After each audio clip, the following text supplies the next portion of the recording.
Hello and welcome to the Shanghai Auto Show, or Auto Shanghai, or it's about 100 different names, 2025. I'm Richard Edwards, and today we're going to go have a look around the show. Well, actually it's taken us 2 days to do this.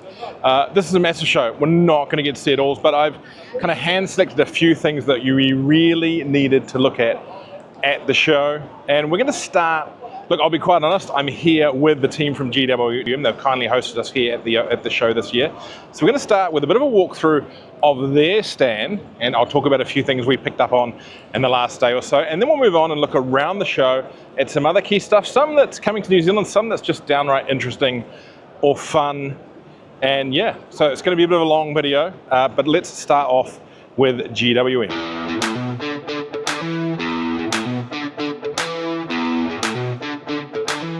Right, for those who have been living in a cave, GWM is Great Wall Motors, although they're saying now that their catchphrase is go with more, kind of all matches. So who are they? Well, they've got a number of brands, Haval, Canon Utes, Aura, the electric vehicles, a few other things we'll stumble across. But yeah, a massive company that is one of the most commercially successful Chinese export brands, particularly in New Zealand and Australia. They've actually done really well. Things like the H6, the H6 GT, the Tank 300, they're all going really well. So this is the start of their stand. Now we've got some new Havals here. This is the, and I want to butcher it, it's a Chinese name for this vehicle. I'm going to call it the Max. It does really indicate potentially a car that could merge with the H6 model in the future. It is a great looker, and it is pretty much hybrid entirely. They don't seem to have a non-hybrid version. And this car is also part of their commitment now that for the Haval brand, all of their future new energy vehicles will be four-wheel drive, and that's using a e-axle. So the rear axle is an electric motor, it's not connected to the front, and it's part of their new system where they've got a range of hybrid drivetrains, starting with the High 4, which is, as I mentioned, that kind of e-axle setup, so hybrid with a petrol in the front and a hybrid drive in the front, but no direct connection to the rear wheels, just that e-axle. We move across to the High 4Z, which is the very similar e-axle in the rear, direct connection in the front, quite a bit of power output from there. We move over to the High 4T. Now this is what you're seeing in the Canon Alpha plug-in hybrid. So it has a motor in the front, a motor, essentially electric motor in the bell housing, and a standard kind of four-wheel drive drivetrain. So a transfer case, power to the rear, power to the front. So this is a four-wheel drive drivetrain that's really proving itself at the moment, and that we've seen in Australia testing of the Shark versus the Canon Alpha plug-in hybrid, and the off-road, the Canon Alpha certainly is kind of walking around the Shark, just because it still has those fundamental four-wheel drive capabilities from having locking diffs, a proper transfer case. But now let's walk through here. Now Haval has been more considered as a luxury premium kind of SUV brand. It's kind of ended up being a bit mainstream in New Zealand and Australia with things like the H6, the Jolion, which have been working extremely well for them. But this is a vehicle that the name essentially translates to Raptor. It's their kind of 4x4 look vehicle, though really it's passenger car underneath. It does have some capabilities. Very popular with those wanting to option it up. We have the H9 over here, which is kind of their step up from that. And again, that great off-road look. This one is a little bit more capable, obviously, than the Raptor. Now, if we come through, sprinkled in between, there are some vehicles from the Way brand. Now, the chairman of Great Wall is Jack Way. We got a chance to meet him yesterday. A great man, very knowledgeable. Had a very good interview with him, which we'll put out in print in the next week or so. So their luxury brand is named after him. I guess he somewhat deserves that, having built this massive company. But those are those Way cars. I would suggest we'll see maybe elements of the Way brand in New Zealand and Australia, but potentially under their other brands. Now Aura, it hasn't had the greatest start. In New Zealand and Australia, relatively small range with the Cat, or the Good Cat, when you talk to, but they are now starting to introduce PHEV models, and this, a small sports wagon. Who doesn't love a wagon? I'm not entirely sure of the kind of proportions of this, but I think it will appeal a lot more broadly than perhaps what the Good Cat did. Very funky interior in there. A very cool vehicle. Now, more people movers. The Chinese love a good people mover. We aren't such big fans of them in New Zealand. Another big Way luxury SUV. I believe we're getting the chance to drive in the next day or so as well. And the Aura Cat, good cat, depending on who you talk to. And then they have got other Aura models. We've seen this one here before, kind of their Sportster sedan. And then I think this one is best avoided. It's a bit notorious now. It's an Aura that does take some influences from somewhere. I'll let you guess where. Now, more relevant to the New Zealand market, I think, is Tank. Now, this brand has been going off pretty well now that it's underway in New Zealand, particularly with this model, the Tank 300. This is a rugged little mid-size SUV, genuine four-wheel drive capability, and they've been doing some really heavy trail testing over here in China, including, and you may have already read this if you're looking at Autocar, testing it with this drivetrain in it. This is a V8, a 4-litre twin-turbo V8 with a hybrid, plug-in hybrid drivetrain. There's an electric motor inside there. They haven't said what the power output is on it, but we believe it is north of their V6 turbo petrol, which is 380 kilowatts and 800 newton meters. So a really stout drivetrain, but they say because of that plug-in hybrid element, it's actually fairly clean and fuel efficient. Now that also could go into the Tank 500. This is the High 4Z, so I believe that is the plug-in hybrid version of that. And then there's the Tank 400. Now this has been talked about for the Australasian market. It is, you know, close in size to the 300, but perhaps the more premium product. Quite a luxury interior in this car. And again, I think I'm going to get to drive this in the next day or two, so expect a video really soon on the 400. I mean, essentially it shares a lot underneath with the 300 and the 500, but quite a unique look to that vehicle. Now let's keep on going down, and we're going to end up in the area of the Canon Utes. Now they are, I think, by far the most sold vehicle for the brand, though I'm sure the Haval Jolion and H6 are catching up. Now they have a lot of the Canon Alpha plug-in hybrids here today, particularly this one over here in this gold paint. This thing looks fantastic with those vents on the bonnet. This is a car that you can buy in New Zealand pretty much now, you know, solid 100k-ish off-road range. I do like the track accessories here, particularly this divided up tub. You've got that split tailgate, you've got a step that pops out as well. It's a really cool setup for the tray. And an interior that's really far too glam for a ute, I think. But that's pretty much on the market now. We have the Canon Alpha in black, and we have, and I've got a separate bit of video on this, which my editor will probably pop in a second, a Canon Alpha based single cab motorhome. And over here, and there's one's really set up for off-roading, tents, accessories. The Australians love a good accessorised ute like that. In New Zealand, I think we just use them more for their work purposes or just drive them as they are. But that is an actual Canon as opposed to a Canon Alpha.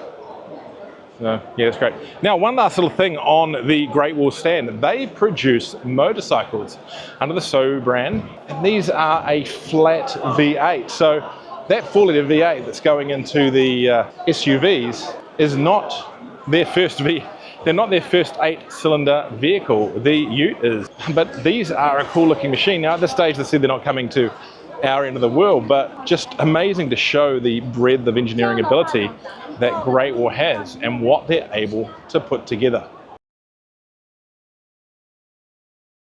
Cut this somewhere into the GWM stuff. And of course this is the Tank 700, the car rumoured to be the first kind of home of the V8. It's a big, chunky, substantial looking SUV. I'm not sure it really offers that much more than the 500 to the market, but it is very cool. And over there, a Tank 300 doing some four-wheel driving inside.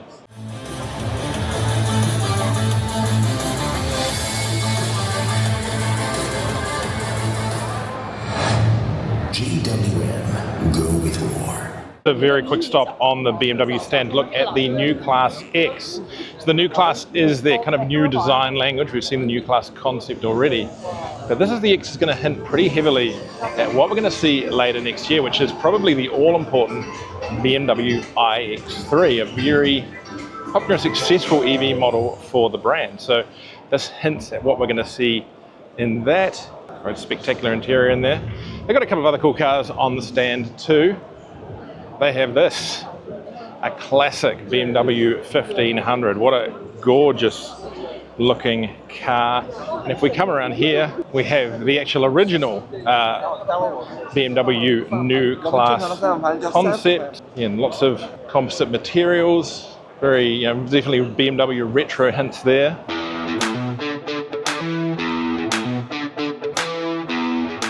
Right, so this cute little car behind me is the Firefly. Now, you might have heard that before, but you've probably heard of the company that makes it, NIO. Now, they generally make larger, more luxury cars, but this is their attempt at something smaller, a little cuter, and a lot more fun. So let's run through a few numbers here, and I'm going to have to use my phone a lot today because I don't really have much information in front of me on some of these vehicles. So this is particularly small. It's only 3 millimeters over 4 meters long, rear mounted 105 kilowatt hour electric motor.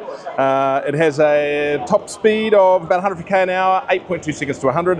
A 42.1 kilowatt hour lithium ion battery is the starting point. I do believe they do them bigger.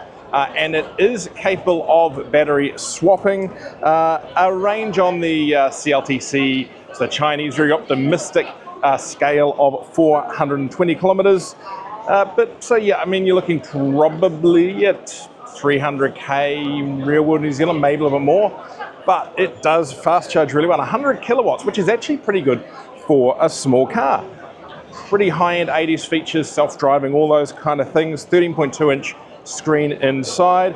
Pretty spacious interior. I had a bit of a look around. Looks like there's plenty of room, particularly in the back seat, and decent luggage space. It's got a modest bit at the rear, but a 92-litre frunk. That is a really spacious frunk. So it's launching now in China, and the price here is about 15 to 20% less than an MG Mulan, which is the MG4, which means that if this was to come to New Zealand, I would suggest you be looking at a price in the mid-40s, potentially at list. It's very hard to guess what price would be with all the specials and stuff that run these days, unless they went a little bit upmarket, a little bit premium with this, which they could well do.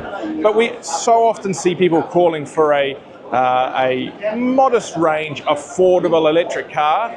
Well, this does that with a little bit of style. I think it's really funky, and I do hope it comes to New Zealand. They have confirmed it is going to be right-hand drive, so I would suggest that will be happening. Anyway, let's go find another stand.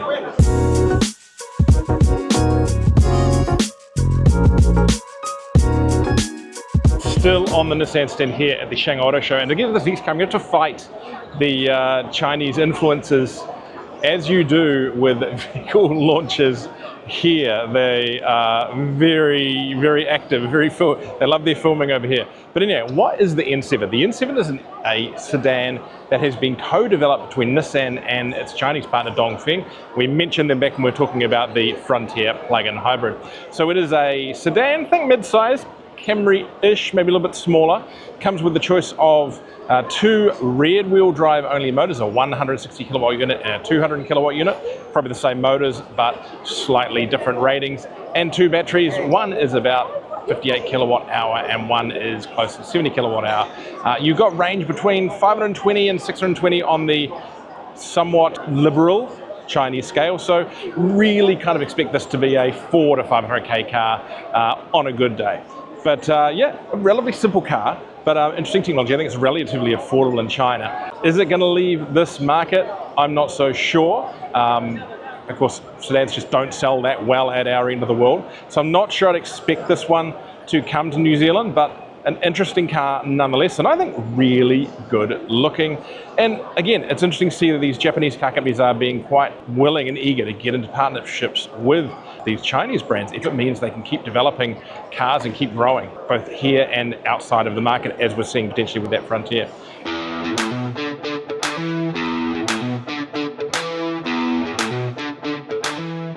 Right, well, this is not something I expected to see at the show today. This is not the new Nissan Navara. No, that is going to be based on the Mitsubishi Triton, so we will see that in the very near future, and it's going to be somewhat familiar. This is actually something a little different. It is a new Nissan Frontier plug-in hybrid vehicle.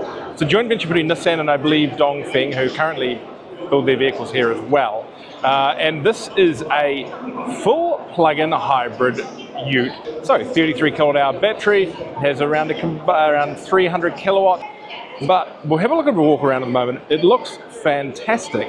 And with any luck, it's going to go to selected world markets. Maybe they might put the steering on the right-hand drive. We can't tell. But anyway, let's have a look at the Nissan Frontier plug-in hybrid.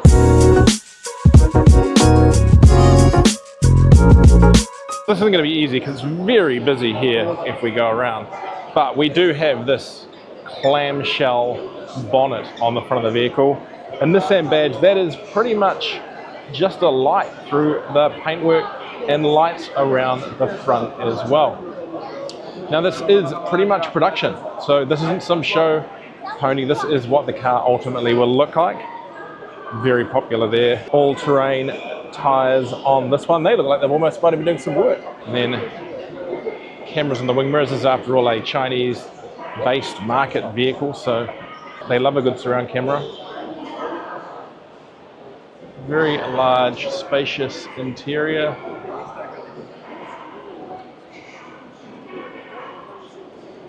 We'll come around here. The charging or fuel port on that side. These LED lights. Big tray. Now, we have a panel over there. I'm not sure if that's going to be vehicle to load, but I imagine with a 33 kilowatt hour battery, it's most likely that it will be. Around.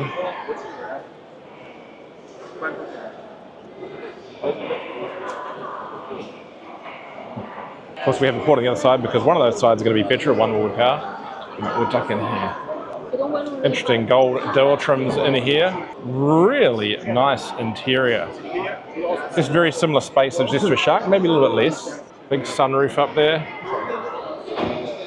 USB ports through the middle, and then we'll look over here to the steering wheel.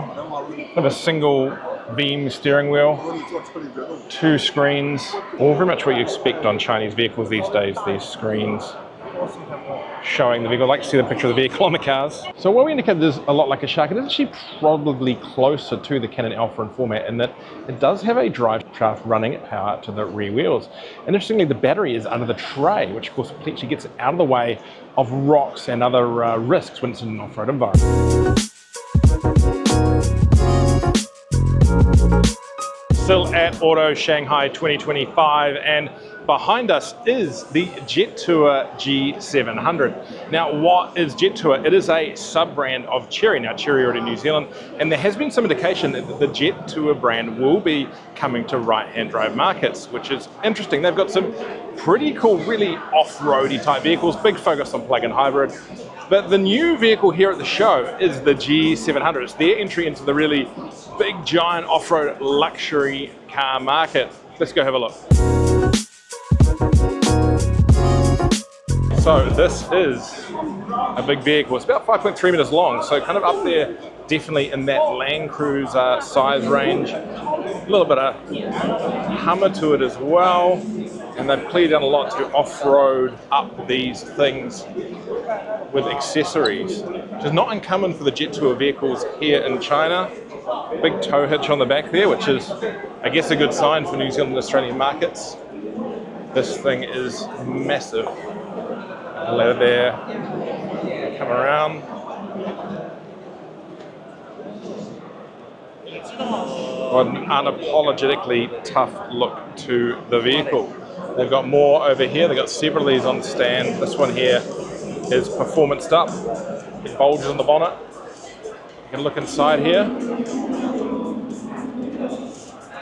Premium luxury interior. This one is white and white, though I suspect this is more for the show than anything realistically going to be sold anywhere outside of China. 3 rows, 2 seats there in the center and a bench in the back. Just massive wheels, but again, show concepts. You can never tell if that's what's going to make it to market in the longer run. Over here we have some even more luxurious concepts. That was the G700, that's the G900. But let's talk about drivetrain. Now, these are, as I said, plug-in hybrids to an extent. One is a full plug-in hybrid, more of a traditional plug-in hybrid drivetrain. I believe about 655 kilowatts of combined power. It's a 2-litre turbo, 4-cylinder petrol. That's the primary drive for it. Big battery, 800 volt, ultra fast charging they call us, 6C as they call it in China.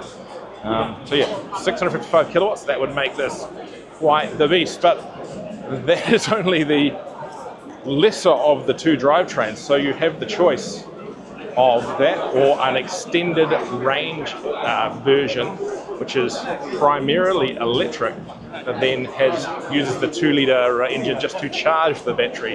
And that one uses 4 electric motors and has a combined output of 1,200 kilowatts of power. So that is just absolutely crazy. This thing would just it would be very appealing to Land Cruiser buyers. I suspect if it made it down to our end of the world. Now, when that is and if that will happen, we don't know, but I think it's pretty appealing. I can't see it being cheap. Now, interestingly, there is also a pickup truck version, or at least a concept of it, the F700. You'll see this over here. We come around.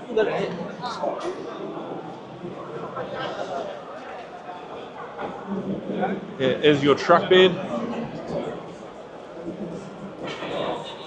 So definitely a concept rather than a production car, but pretty cool. And the way you can tell it's definitely a concept car is these doors and the interior. So wide opening.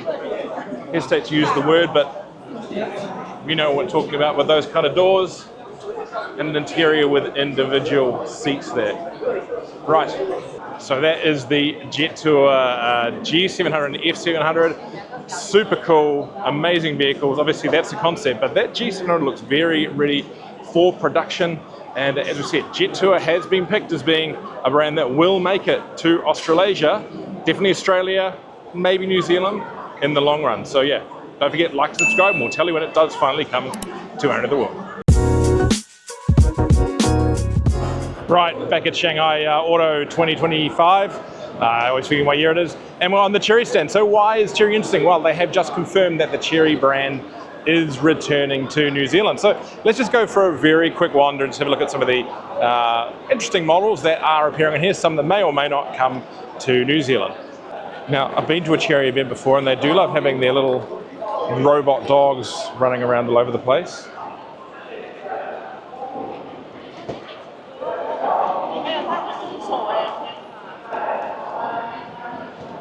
And somewhat creepily, they have their lineup of robots. About to do something. So yeah, always interesting on the Chery stand. That's just a little bit of a glimpse of what they've been up to. We'll have more content on the website from our journalist Robert, who was here specifically with Chery. But yeah, we're going to head over there to one of their other brands, iCar, because that's one of my favorite stands, one of my favorite brands overall in the Chinese automotive market. Now behind me is the iCar stand. Now, when I was in China last year, I got the chance to drive an iCar that had been badged up specially as a JQ, because JQ's in New Zealand. That was their little electric SUV. But they have a broader range of vehicles that really are retro-inspired electric SUVs. That one that was badged JCar, I believe, is being considered for our market. Not so sure on the stuff behind us. We'll go have a look, because it is just wild what they are doing with pretty much kind of one format of car, mostly electric. Yeah, let's go check this out. So this is the iCar V23. It's a small electric SUV, 100 kilowatt rear wheel drive motor, or 155 kilowatt all drive. Batteries range from just under 50 kilowatt hours to over 80. Yeah, it's just a neat little retro inspired off-roader. Now this is my favorite version. This is the V23 Project. Looks great in that yellow. But if you come around the side, of course, it is a ute. It's been chopped off in kind of old school Defender double cab style. It's a really new execution. I would quite happily run one of these around town. Particularly impractical, but hey, why not? But they've got all sorts of other versions here, lots of colours, clearly kind of aimed at younger buyers. That one in kind of taro color, I think. An orange one over here. We'll go down to this one down the back that looks like it's a little bit quiet. We might be able to get out to spend a little time at looking outside. We come in here. You know, typical big screen, nice off-road chunky features there. You know, good grips on those dials, off-road kind of control button there. Big center console. Born to play seems to be their theme.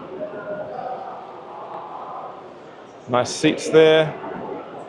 We look in the back, this one's got the seats folded down, so good chance to see what the space is. Now this unit here, that is for cable storage.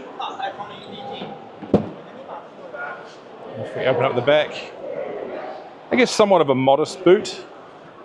Underfloor storage. Wow, that's quite impressive down there. So it's actually pretty practical for a smaller vehicle. Flat load space. Good, thank you. Now if we come around here, they have one surrounded by models at the moment, done out entirely in pink fluff, which is unique. My little girl would absolutely love that. I'm not sure what the traction issues are with the fact that the tyres themselves are covered in pink fluff. But unique way of looking at things. Got more of a sportsed out one here. But then we've got this one up the front here. This is really cool. This is the cyberspace. So they've done it out in a mix of chrome, two-tone, a little bit of wood on the steps, and steel wheels. Really neat detailing down there. And then a big chrome front grille. So that is a really cool car. Now, no confirmation on it yet, but we do know that they were looking at bringing down one of the iCars as a J-Crew. I would love it if the V23 left China. I'm not entirely sure, but that's probably one of the coolest vehicles, I think, even though I saw it at Beijing last year here at the show.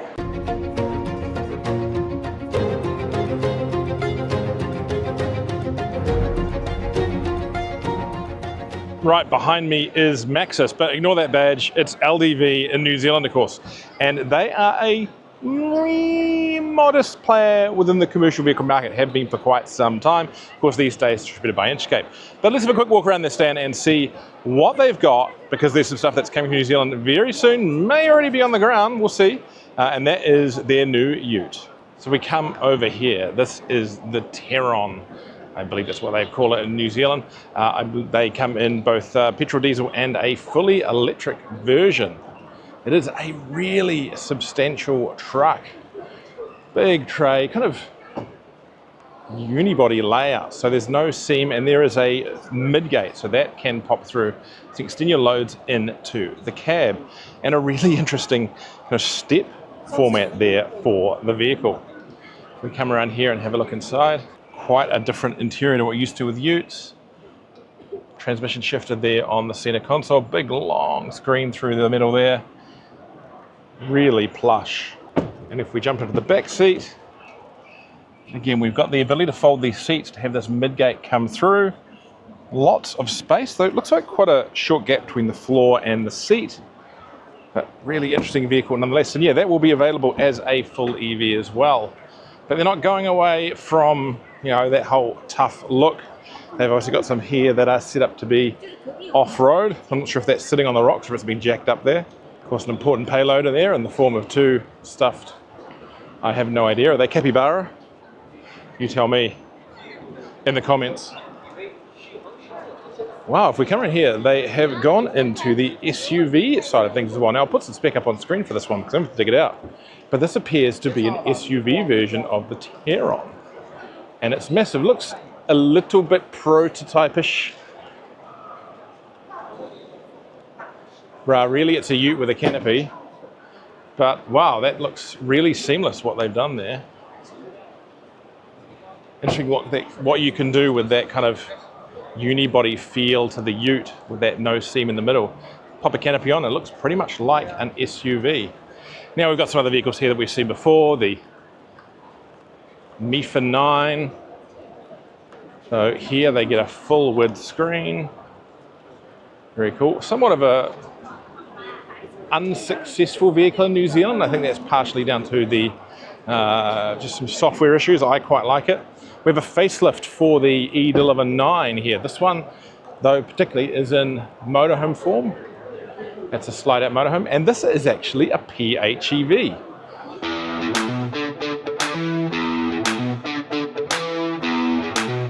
Behind me is the Audi E5. Now, it is a really cool vehicle. 100 kilowatt hour battery, power ranging from, really modest 200 something horsepower up to nearly 800.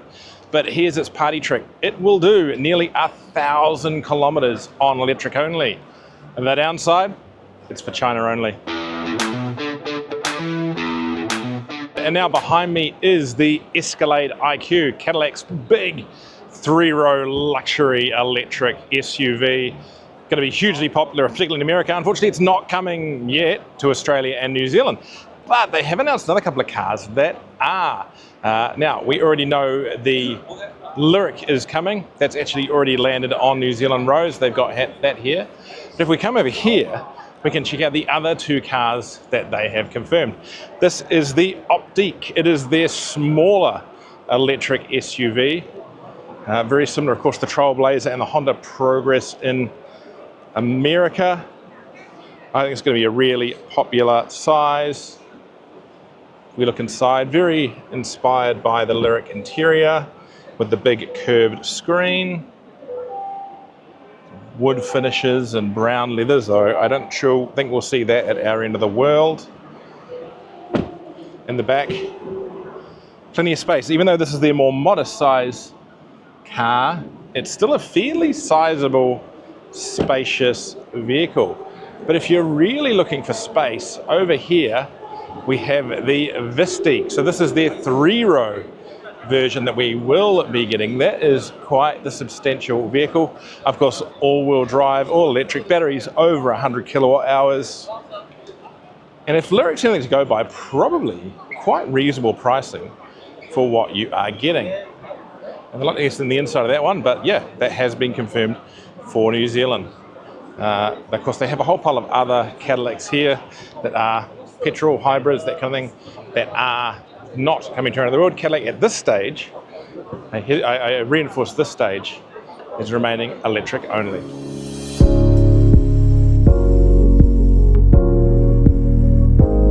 And this is the ID Era. This is a full-size SUV from Volkswagen on their electrified platform, but this one is actually a range extender, so it gets 300 kilometers of battery-only range, and then a further 700 kilometers from a petrol generator. So a fairly sizable range, and I think quite a good combination. It is a big vehicle. I think it looks quite different from anything else from Volkswagen at this point, and I would say that that rear end looks incredibly Range Rover, and that's probably quite deliberate.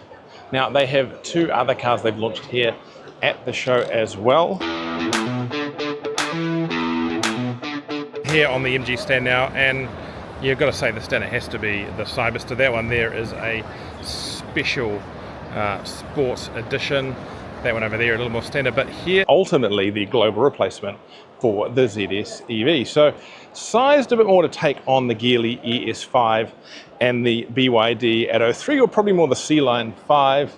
So it's quite a step up from the old ZS. It's rear wheel drive, so it matches, I guess, the MG4, very similar platform. If we open up here, despite that rear wheel drive platform, it's still got a little bit of space in the boot, though you do get some compromise there, obviously. Otherwise, a much slicker, more complete looking vehicle. The interior, similar though, I would say, a lot more advanced than the HS and ZS we've recently seen launch in the New Zealand market. A lot more spacious, a lot longer than the old car, and really impressive. And let's just hope MG do confirm this, that it's coming to us. So on the MG stand is this, the MG Cyber X. So this is an off-roader. Has some interesting proportions. It looks quite large, but it's quite short in the rear. Very unique lights. Are we seeing the return of pop-up lights from MG? I hope so. So size-wise, well, it looks quite big and bluff. It's actually really in the kind of same size range as the Smart 5. So expected to kind of come along to tackle that kind of mid-size part of the market, but definitely those proportions. It's not going to be a 3-row, definitely a 2-row. We also know what the drivetrain is. You'd assume that it's primarily electric, but I wouldn't rule out with China and particularly MG at the moment the chance that this could be a range extender or even a plug-in hybrid. But a very cool, very interesting looking car there from MG, and I for one celebrate the return of the pop-up headlight. Right, we are now on the Mazda stand, and behind me is a clay model of the Mazda EZ60. Now, this is a car that I guess isn't necessarily a pure Mazda. It is based on the same platform as the Deepal S07, which is on sale in Australia and will ultimately go on sale in New Zealand, we believe. These cars, particularly though, these Chinese Mazdas, aren't necessarily confirmed for export. There's been some talk, but I'm not sure if we're going to see them in New Zealand any time in the near future. So we've seen before the Mazda EZ6, which is an all-electric sedan, but the EZ60 is different. It is a bit of a crossover SUV, a very nice-looking crossover SUV, with a very Mazda look to it, but obviously those are Chinese underpinnings. So big nose here, quite a bit of aero work through here, including a bit of a gap there underneath the bonnet. Inside, a massive screen that goes all the way through to the passenger side. Steering wheel that doesn't look familiar to other Mazda steering wheels. And a lot of the controls are, there's not so much of a screen in front of the driver, but a heads-up display. Good spacious back seat. And it's kind of a hatchbacky look. Kind of almost looks a little bit like a Mazda 3 in the rear. Big, substantial boot there. Now there is an electric version, but also a PHEV version with a 1.5 litre engine under the bonnet and about 160 kilometres of EV range. So a bit of choice there when it comes to your drivetrain. So yeah, that's the Mazda stand there. Nothing particularly we're going to see in New Zealand in the near future, but interesting to see what Mazda is doing in China.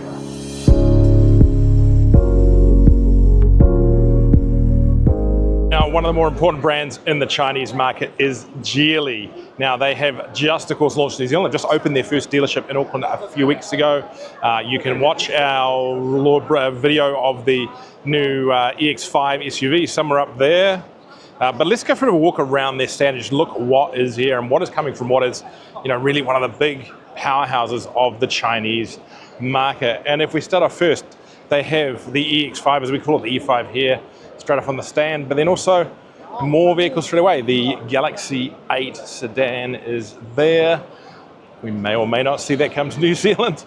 The EMI, now this I believe is very similar to the EX5, but the EMI, which is essentially very similar to the EX5, but is actually their plug-in hybrid model. So it uses a 1.5 litre petrol, as they all pretty much do out of China, in combination with an electric motor for strong performance and some good range, I'm sure. I'll try and put the figures down the side, down the bottom of the screen. Now over here, let's see what we've got here. So it's the L7 EMI, so a larger SUV. I suspect this could be on the cards for the New Zealand market as they look to step up from the EX5. Big dual screens there, so your passenger can watch. More space in the back than the EX5. Very sporty, swoopy SUV. This one here, that's a cool looking car. Let's come around the back. And this, I believe, is the EMI powertrain. So motor in the front, driving a generator, battery in the middle. All very familiar to us by now, these powertrains proving very popular. Now here we have a little Geely hatchback, the GWM. Again, I keep hearing people calling for smaller, more affordable electric vehicles being needed in the market, and this certainly looks like one. Very similar interior to the EX5. big screen there, small in front of the driver. That is some impressive space in the back of that car for a small vehicle. Carrying on here, Geely has jumped on the bandwagon, and they too have a big off-roady looking vehicle. They all have them now. That's a staunch thing that I suspect would be quite popular if it could make its way to New Zealand. Come around here, back of the E5, the 7 EMI. So I think this is actually bigger than the EX5. Very similar in the interior. Again, just massive back seats in all the Geely product. This is the Mount Jaro. It's their current PHEV SUV. We will be getting, I believe, the next generation of this vehicle in the future. Interesting vehicle over here. This is actually a London electric vehicle company, L380. So it's a big electric people mover. I think you can get a range extender version as well. They're just big plush seats throughout. Very comfortable, a bit bigger than your average people mover. Now this brand isn't, oh, look at that boot space, that's massive. Now that brand isn't in New Zealand at the moment, but I do understand it's been shopped and some companies have looked at it. So it'll be interesting to see if and when we get confirmation that they are coming here. I would suspect maybe if it does arrive, it'll be under a Geely brand. But New Zealanders aren't exactly the biggest fans of people movers. Now, if we run around here, there's something really cool. The Chinese do love their little mini electric cars. And this one here just looks amazing. That is actually a 4-seater, a little SUV, the GWM, which appears to be Geely's little mini car brand or small car brand. And these are basic, designed for around town, but they can do motorway speeds, that kind of stuff. But they're generally pretty cheap, pretty affordable. That rear seat space, not massive, but you know, viable for the kids. Probably never past the safety standards that we need to get stuff on the road in New Zealand, but you know, a big car's not for everyone. That's kind of the little faux SUV one. This is the more mini passenger-y one. Again, super cool. If we come around here, display of Geely motors. And a vehicle that definitely needs to come to New Zealand, I believe is under consideration, and that is the Radar Ute. This has actually been in market here for a wee while, a couple of years. Shares a platform with particularly Polestar and some other electric vehicle product.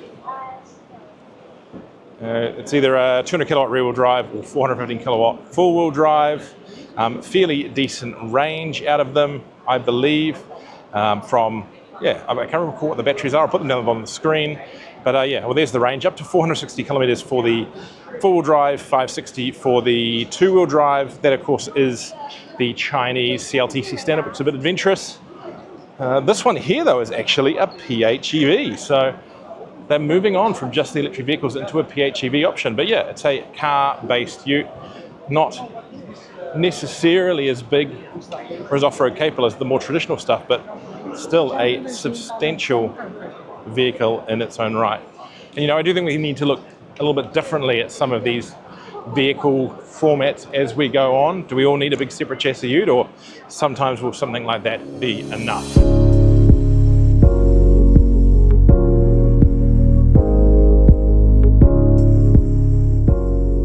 Right, we've made it to the other Volkswagen stand at the event, and this sizzling little car caught my eye. Now, this is the ID Unix 06. Reminds me of, and I suspect this is not accidental, the Seat Tavascan. It is a MB. It is based on Volkswagen's electric vehicle platform, so rear-wheel drive, rear-wheel drive, batteries up around the 80 kilowatt-hour mark. But wow, what a looker for an electric car. Not that that's saying bad things about electric cars. That's a stunning car, particularly in that colour. I really, really like this. Oh, turns out it might be a rat. Very ID-esque interior with the big screen there. Standard kind of Volkswagen setup, but what a mid-size car. Over here we have the ID Vision, ID7 Vision, so it's a liftback version of the ID7 as well. Very similar interior. I've seen ID7 before, but just impressive about what Volkswagen's getting out of that one platform. in the electric vehicle space. And of course we have the ID3 and ID4 as well. Two more concept cars on the Volkswagen stand. This is the ID Evo. It is an SUV, but what a sporty stance. That thing just looks fantastic. Those rear haunches to me suggest a little bit of Skoda, but wow, what a pretty car. That is neat. And then if we come over here, they have a sedan concept as well. So that makes for three concepts today. This one here being the ID Aura. Both kind of share the very slimline light kind of design at the front. There's no door handles, just little buttons. You can see little white arrows on the door frames. In the back, this could kind of hint at the look of the next ID7, I'm suggesting. Very neat. Now, I can't really see it from here, but inside, they kind of stepped away from the existing ID design. There's very little inside in front of the driver, just a screen in the center.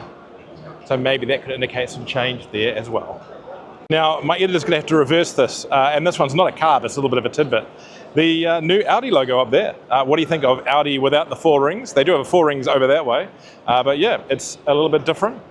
We've seen it on some of the cars here today as well. Just a different look for the brand. Okay, so on to the Xpeng stand now. We have seen Xpeng a couple of times at shows in Australia. It is coming to New Zealand eventually, we know that. I think they're just waiting a little bit for the market to recover.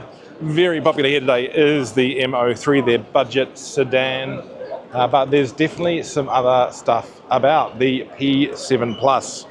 This is a very, very slick looking sports saloon, fastback, liftback, what do you want to call it? Very much the standard Xpeng interior. That is a sharp looking vehicle. Now, if we come over here, we've got the G6 and the various of the models that we know are coming, but I spotted something over here which I think is really interesting. There's the G9, the larger SUV. Sorry, it's very hard to see here at times. I've seen this before at a previous show, but it is still very cool. This is a van. It's a six-wheeler, all electric. Xpeng like to throw a few interesting things out there, like an updated version of their flying car Pilot there, which is interesting because I thought these things were pilotless. Quite the little box there. Maybe this one is piloted. An electric helicopter, basically. The G9 really does look impressive. A big SUV. And then up on the stage, they've got that P7 Plus and their people mover, which again will maybe make it down our end of the world. They have had concepts in Australia, and maybe they'll consider it eventually for New Zealand.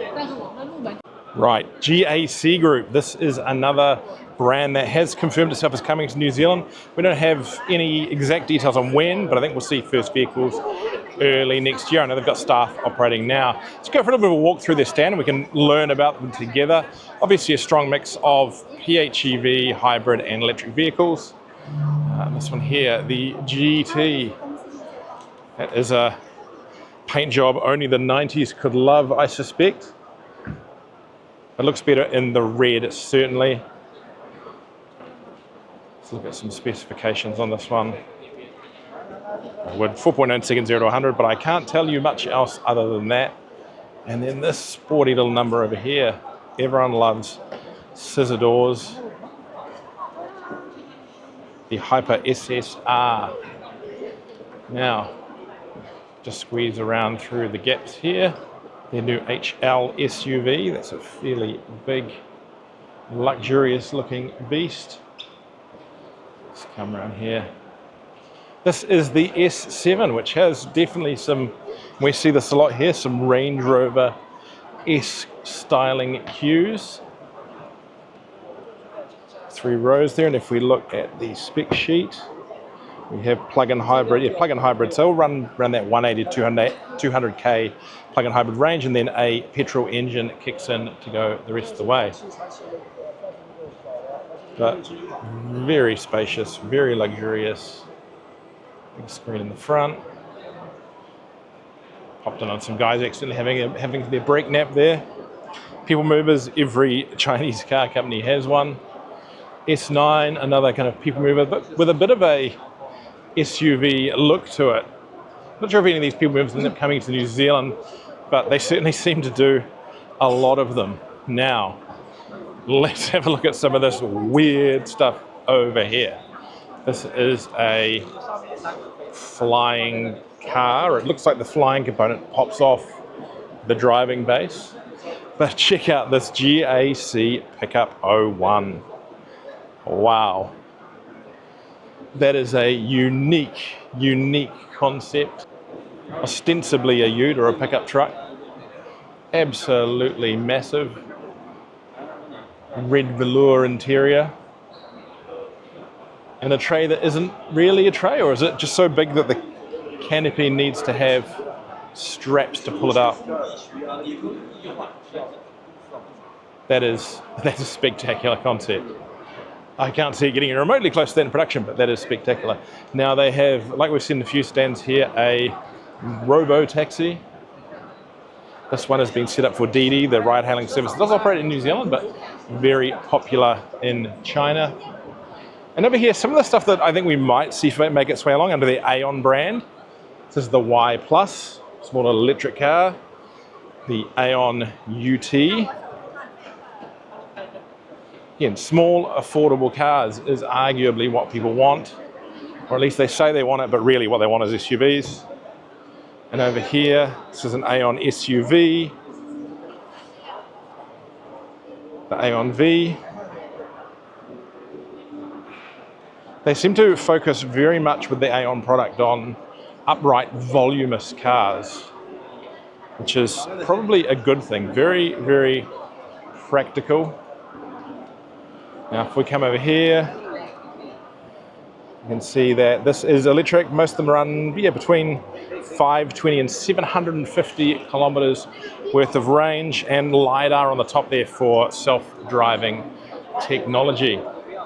So yes, interesting to see what's on the Aeon stand, because this very much is a taste of the future of what we will be seeing from them in the near future. By that I mean probably early 2026.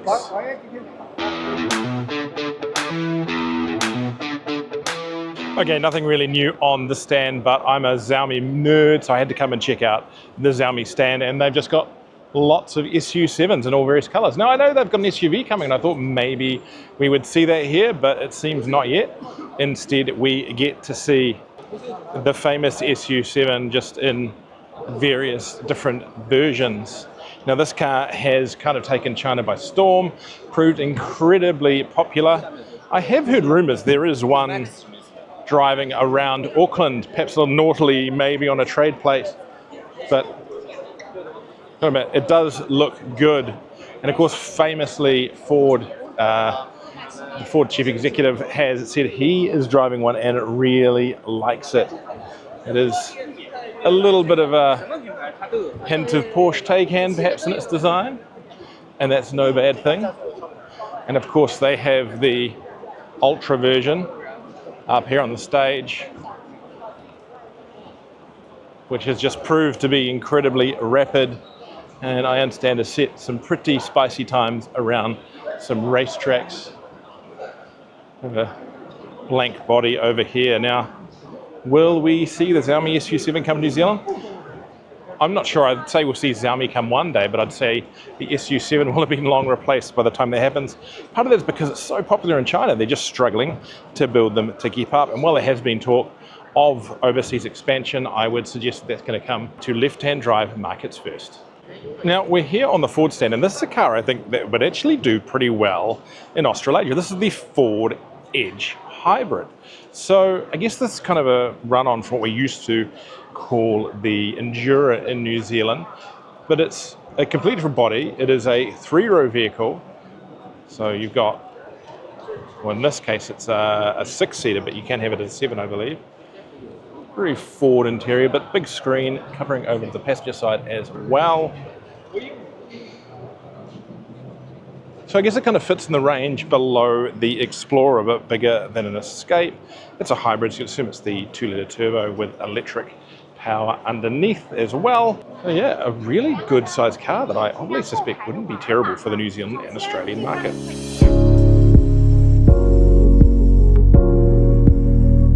Here on the Honda stand, and they've got some stuff here that we don't see outside of China, I suspect, but certainly some electric stuff. That is the ENP2. But over here we have some more of their hybrid and electric product. This one is the P7, so a mid-size SUV, but more in I guess a bit of a lower sportback format. So it doesn't look too much smaller than a CRV. In fact, it's got probably a lot more legroom, but yeah, definitely more low set. And this one over here is the S7. I believe these aren't entirely Honda efforts, they are done with their local partner. Over here's the platform.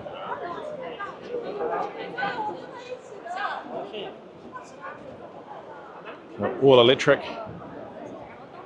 Love the colour on that one, quite the purple.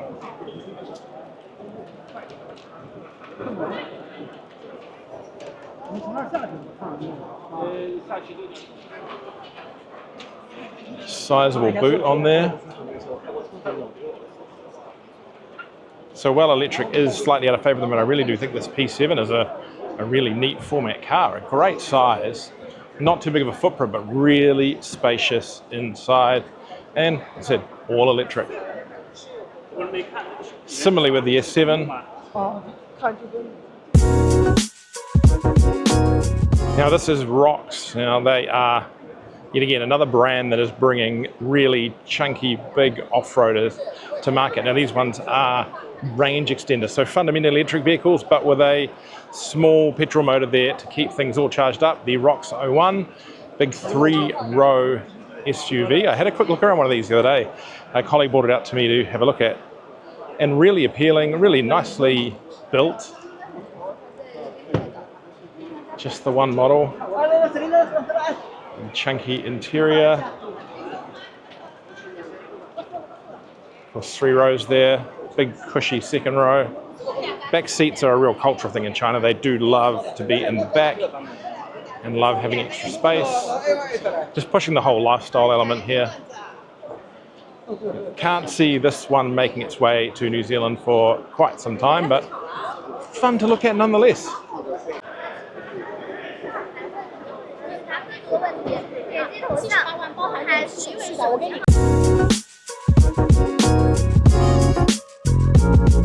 I've just been to Spain driving the REEV version of the C10, but they have 2 other vehicles here. Now one of those is this, the C16, which is very similar to the C10 that we've already been in, but it is a 3-row vehicle. And you can see it's a lot more squared off at the back. Quite a big, substantial car. And at that size, the price is right. I think this could be incredibly appealing to New Zealand buyers. We look in the back here. I believe it is a 6-seater in this format, so you get 2 separate seats in the back. Very similar dash setup to the C10. Lots of people in there, hard to see how. And that is available as an all-electric and as a range extender. Now this car here, I think in the long term, this is going to be Leap Motors' top seller. This is the B10. So slightly smaller than the C10, but ultimately will be available with an 800-volt drivetrain, which means better charging and potentially better efficiency and performance. It does look very similar to the C10, but it generally is their next generation product, their platform 3.5. That means it'll actually hopefully bring things like CarPlay and Android Auto. Interesting little accessories they've got on here, little table hanging out of the dashboard. I'm not sure how well it's going to go with ANCAP, but a cool feature nonetheless to see. And then over here, a car that I wish they would bring to New Zealand, but it is probably a little bit old and may not pass certain things, and that's the T03. Cute little city EV. Basic, functional. We've said it so many times today. Just a simple, affordable car, which really isn't that what we all want. And over here, the C01. So this is a kind of liftback, hatchback kind of job. They've had SUVs so far, but this is more of a car. And then similarly, we have the B01 over here. So another smaller sedan slash liftback. Again, electric, though no doubt there'll be the range extender option as well. Now, of course, these are distributed worldwide in a partnership with Stellantis. I suspect they will stick to the SUV product globally just because that tends to be what sells.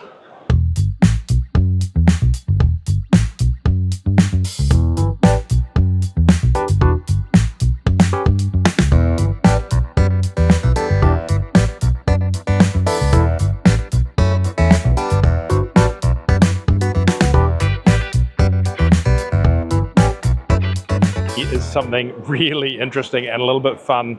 This is the Songsan Summer. It looks a heck of a lot like a combi, but it's not. It's an all-new vehicle. It is a plug-in hybrid. Let's have a closer look as much as we can. So it looks like a microbus. It is, of course, all new.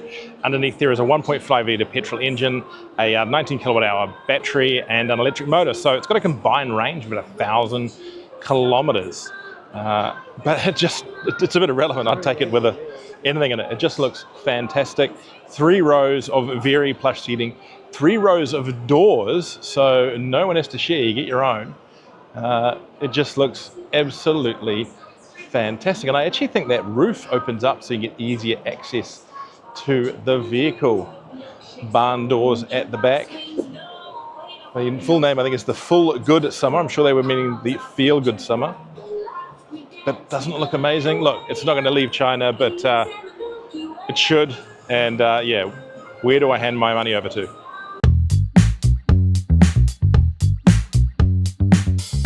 Now, it wouldn't be a Chinese motor show without BYD, and they, among their brands, and they've got a few brands, have a massive stand here. So let's have a bit of a walkthrough. We're going to start at the Denza end, and we'll end up over at BYD. We're going to look at a couple of cars that are definitely coming to New Zealand.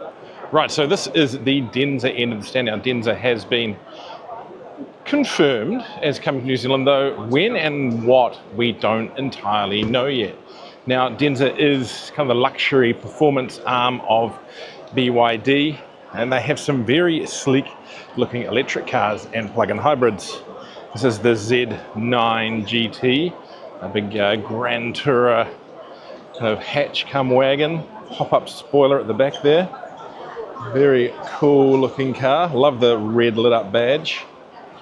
We've had more people movers. They do love a good people mover here. This is the N7. So quite a sleek, sporty looking SUV. Keep heading along. Dodging the influences again. Now we have here a big SUV. This is, and it's coming around to the front, the N9. Now again, another big SUV that has certainly taken some, let's just say, inspiration from our friends at Range Rover. But in this case, there's 3 rows, a lot of luxury. Big screens, I can see hints of the usual BYD operating system there. Now, what is this? Seems to be some kind of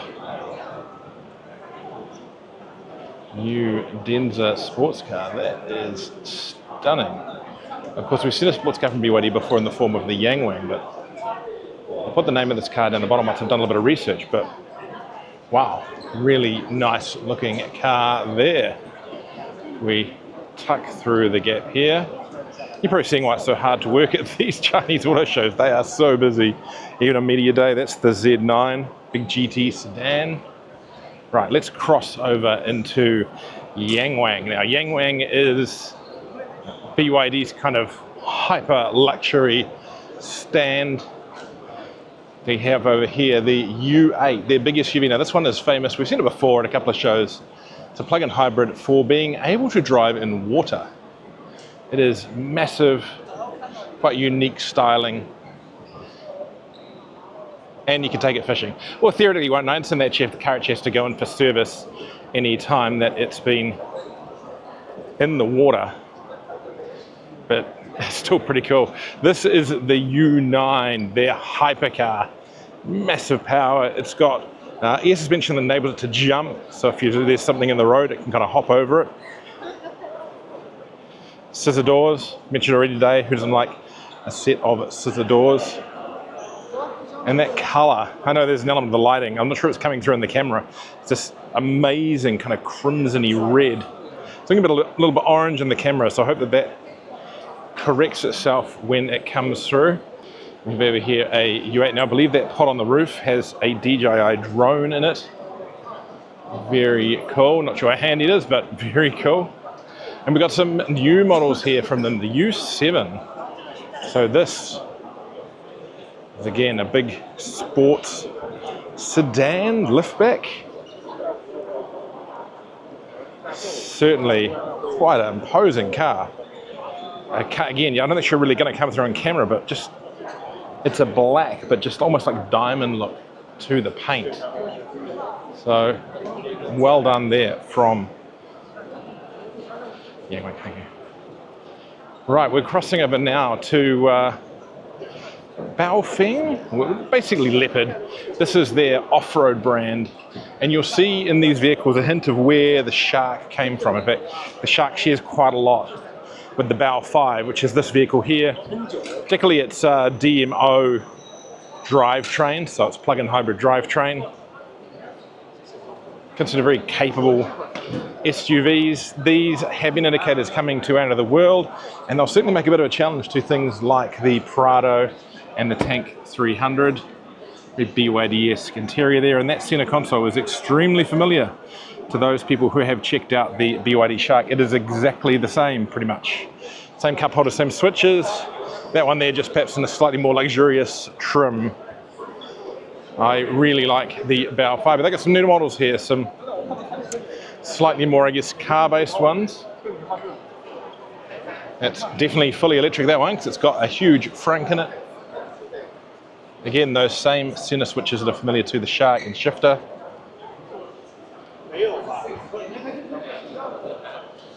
Boot with a side opening door on that one. So that's the Bao 3.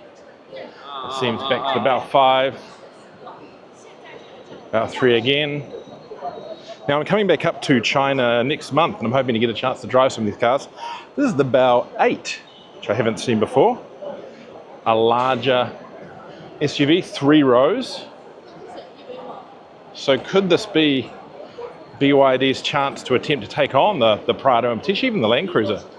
This one here looks like a plug-in hybrid with DC fast charging. Big tire on the back door. It is a DMO, so it's the same drivetrain as the Shark. Really luxury high-spec interior there. Dual screens for the passengers in the rear. Right, let's cross over to the BYD stand proper. And there are lots of interesting cars on here. Many we have seen before, so we won't dwell on them too much. Nearly taken out there.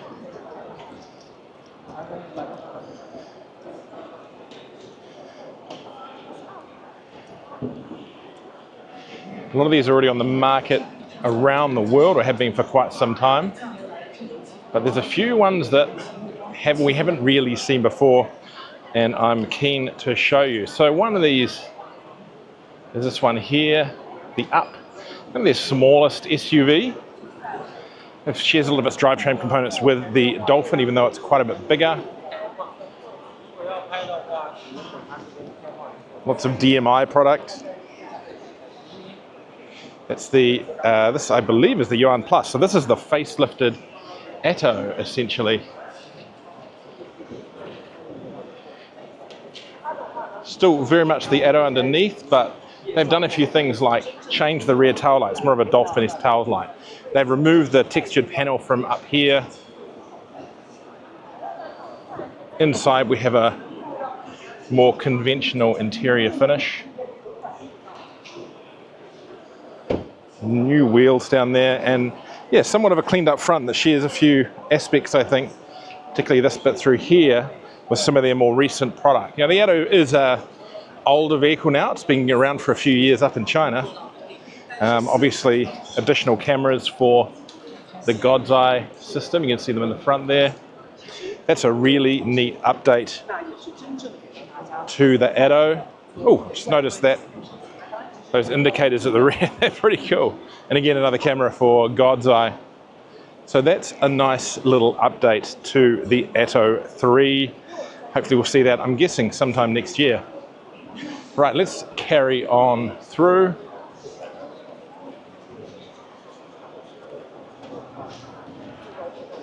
That's a neat little off-road concept there.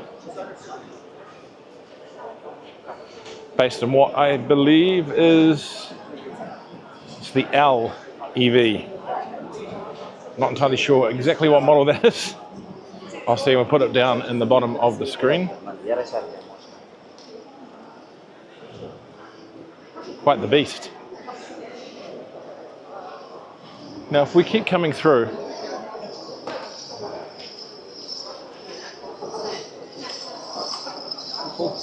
all crazy here on the BYD stand right now.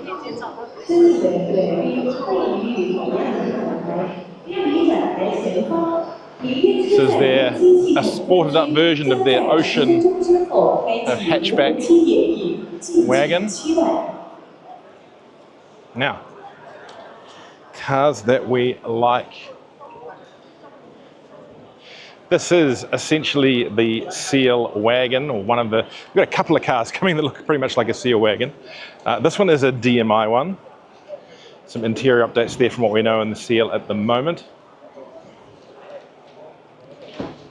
Very cool. You know, if you want a wagon, then BYD's going to have a few for you in the near future. We have the Dolphin here. The Seagull, the car that I think many buyers in New Zealand want, but at this stage we are not going to get. Just because I understand that the pricing, really, they can't make it that much cheaper than some of the stuff they've got in New Zealand at the moment. And it is quite a small little car, but that's a big boot.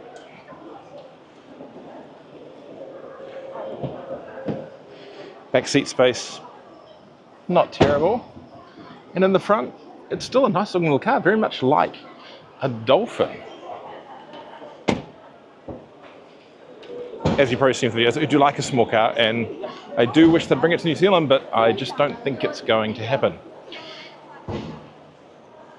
Now over here we have I've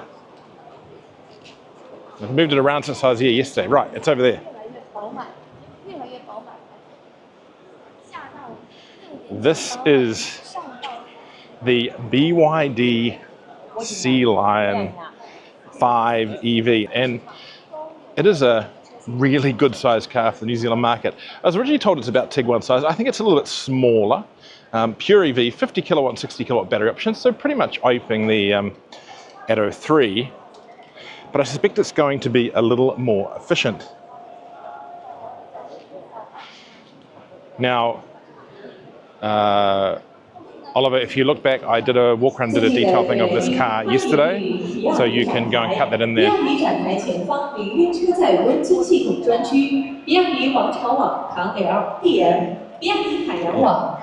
of the cooler touches in this car, it's got a fridge in the center console that goes down to -6 degrees. Now, the Firefly is built by NIO.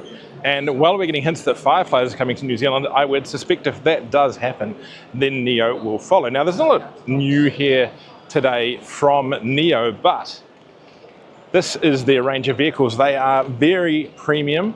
They are arguably certainly upmarket of Tesla in the Chinese market, and have proved reasonably popular.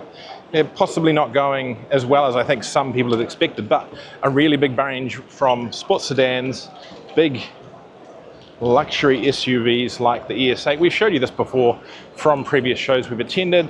The ET5, which you can get as a sedan liftback or a wagon. We do love a wagon.